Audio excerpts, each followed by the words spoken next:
American Top 40. From Hollywood, this is Kasem on American Top 40. The highest debuting record of the 5 we hear this week is Jackson Browne's Doctor, My Eyes at number 24. American Top 40. This is Kasem on AT40, and now the current hit by a new recording artist, the 23-year-old singer-songwriter who was once a member of the original Nitty Gritty Dirt Band, but whose reputation has been restricted to that of songwriter until now. He was born in Orange County, grew up around L.A., and played and sang on both coasts. His songs first began appearing back in 1968 on albums by Tom Rush, The Byrds, Johnny Rivers, Linda Ronstadt, Hedge and Donna, and the Nitty Gritty Dirt Band. But he waited until now to make his move as a performer, and he's really moving. The hit single from his first solo album is up to number 9 this week. Here's Jackson Browne and Doctor, My Eyes. American Top 40. Here now is a fellow who, back in the early 70s, had Linda Ronstadt open his concerts prior to her emergence as a superstar. His name, Jackson Browne, at number 30, moving up 4 with Here Come Those Tears Again. Here come those tears again. American Top 40. The more hits we play, the bigger they get in our special countdown of the 100 top hits of the year. I'm Kasem, and we're up to number 82. Here's a song by an artist who has hit the top 40 4 or 5 times in a successful career that began back in the early 70s. But his main success has been in albums and concerts. And one of the acts that used to open his concerts was Linda Ronstadt herself.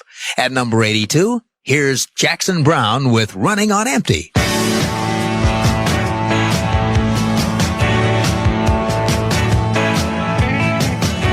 Number 27. Californian Jackson Browne was born in Heidelberg, Germany 31 years ago because that's where his American parents happened to be at the time. His latest hit, Boulevard, climbs 2 notches to number 27. American Top 40. Now we're up to the latest hit song by the rock star who probably has played more benefit concerts for charitable causes than any other rock star. The entertainment community as a whole has always done its part for charity. Doing benefits is a show business tradition, and the stars of rock and roll have been right up there. In 1971, George Harrison and Bob Dylan gave a huge concert in New York's Madison Square Garden for the benefit of the starving people of Bangladesh.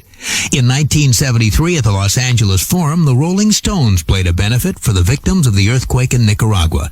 And in 1979, Madison Square Garden was the scene of another benefit, this one for the United Nations agency UNICEF. And that benefit had a host of top acts, including the Bee Gees, ABBA, Earth, Wind and Fire, Rod Stewart, Olivia Newton-John, and many more.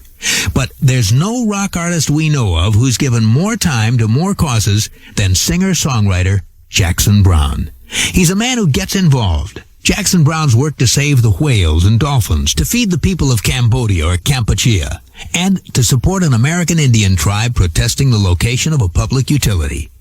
But what Jackson Browne is probably best known for is campaigning against the use of nuclear power. He was one of the artists who organized concerts that resulted in the movie and album No Nukes. A couple of months ago, Jackson was one of the many stars performing at the Rose Bowl in the Rally for Peace. A week later, across the continent at New York's Central Park, he was one of the attractions, along with Linda Ronstadt and Bruce Springsteen, at the World Peace Rally, attended by more than 500,000 people. And that's how Jackson Browne spends his summer vacation, and every vacation, playing benefits for causes he believes in. His latest hit moves up 5 notches this week on American Top 40. At number 29, Somebody's Baby, Jackson Browne. Casey's Coast to Coast.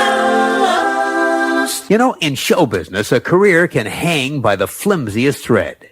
We're up to a song now by a recording star whose life was changed when a secretary fished his audition tape out of a wastepaper basket.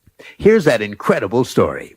It was back in 1970 that this man, a young singer-songwriter, sent a package to manager David Geffen.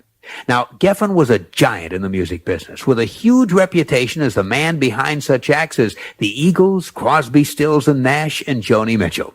And so it was natural that this young man would want to be represented by Geffen. That package contained an 8x10 glossy photograph of the singer, a tape of him singing some of his own songs, and a polite letter which began with the words, I'm writing to you out of respect for the artists you represent. Geffen glanced at the letter, one of dozens he receives every day, and since he didn't see anything in what the man had to say, he tossed the whole package in his wastepaper basket. That night, while tidying up Geffen's desk, his secretary, Linda Lodengard, happened to notice the man's photograph. She found him good-looking in a boyish way and pulled out both his letter and his tape. She listened to the demo tape, and the next day, Linda walked into her boss's office to tell him that he'd made a mistake in tossing it out. Geffen respected her enough to listen to the tape himself, and in his words, I was just totally, completely knocked out. The singer-songwriter that David Geffen went on to sign is in our countdown at number 28. Here's the man whose career, you might say, began in a wastebasket. Jackson Browne with his latest pop hit, Lawyers in Love.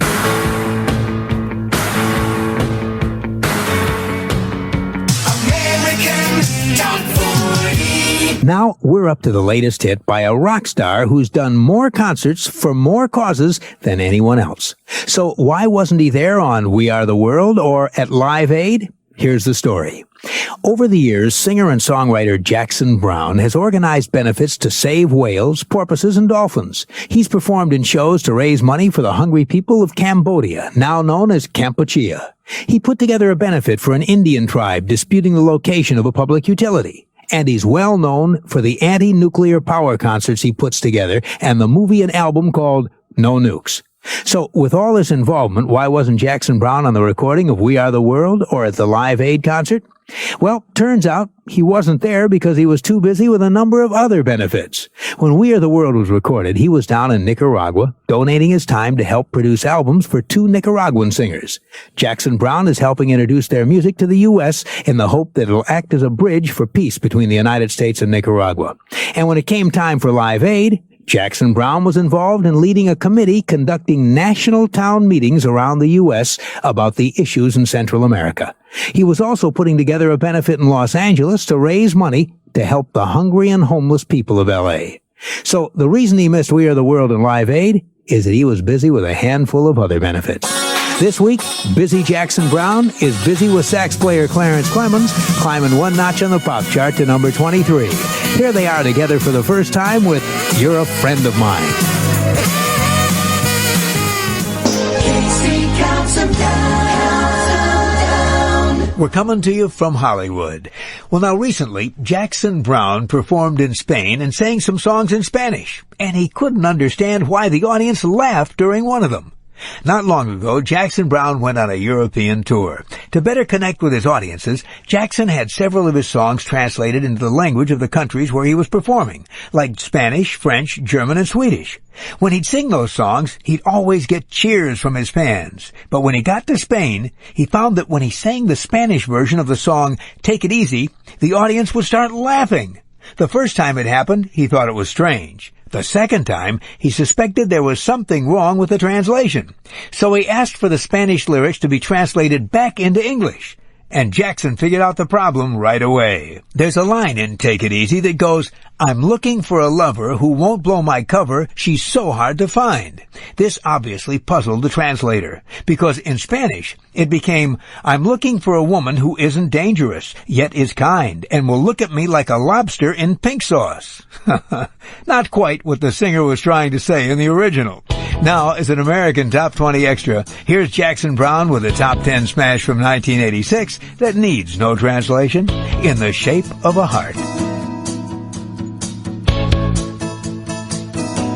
Casey's Coast to Coast.